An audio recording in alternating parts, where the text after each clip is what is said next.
Archiving lets you hide data from categories when it's no longer immediately relevant, but you still have the opportunity to view and search for that data if you need it. Let's say I have this Park City ski chalet and all corresponding documents stored in Trustworthy. If I then sell this property, I don't need to see that item each time I load my property category. I don't want to delete it, as there's a chance I'll need to access this data if there's a problem down the road, like some sort of administrative error, or if I need to collect data for tax purposes. This is where archiving comes in. On the web app, use the Action menu on any tile to archive it.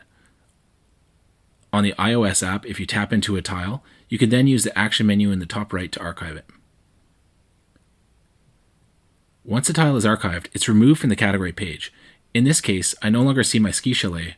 However, I now see a toggle on that page to show archived tiles. It appears on both web and mobile. Also, when using search, archived tiles can still appear, but show in a slightly different style to indicate that they're archived. If you need to unarchive a tile, you can do that in the same way that you archived it, just by using the action menus.